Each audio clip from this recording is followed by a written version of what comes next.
কাকি ফিটনেছৰ অন্য এটা ভিডিঅ'লৈ আপোনালোকক স্বাগতম জনাইছোঁ। আজি আপোনালোকক দেখাম বাইচেপৰ কেইটামান এক্সাৰচাইজ।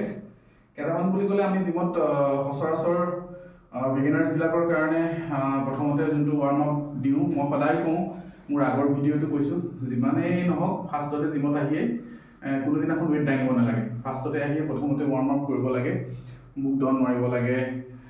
তাৰপিছত আপোনাৰ অলপ পিঠিৰ কাৰণে, বেকৰ কাৰণে অলপ মাৰিব লাগে, অলপ পুছ আপ কৰিব লাগে।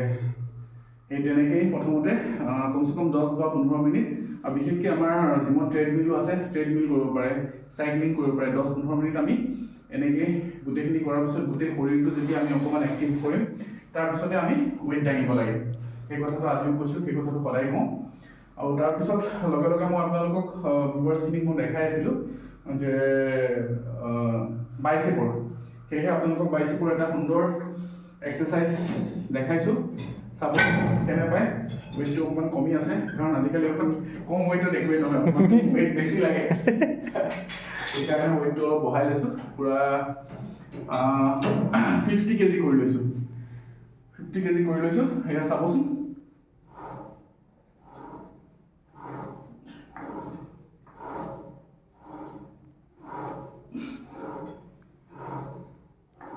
डेंजर खतरनाक कई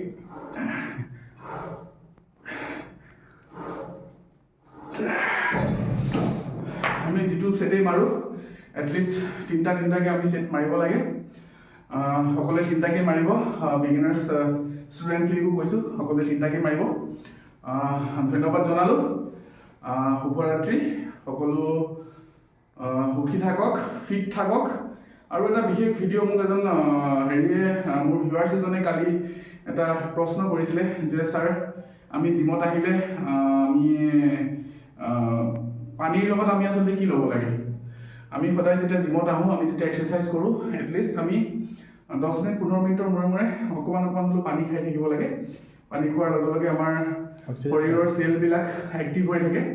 আৰু লগে লগে আৰু কৈ আছিলে যে আমাৰ মাচেলৰ কাৰণে বা হেৰিৰ কাৰণে কিবা এক্সট্ৰা কিবা ল'ব লাগে নেকি? মই তেওঁলোকক মানে কৈছোঁ, বৰ্তমান একো ল'ব নালাগে। নতুনকৈ যোনখিনি আহা, তেওঁলোকে বৰ্তমান একো প্ৰটিন জাতীয় একো বস্তু, পাউডাৰ বুলি ক'লে আচলতে প্ৰটিন, মানুহৰ মনত কিছুমান শংকা থাকে যে পাউডাৰ খালে মানুহ ফুলি যায় নেকি, বডি ডাঙৰ হৈ যায় নেকি। আচলতে সেইটো নহয়।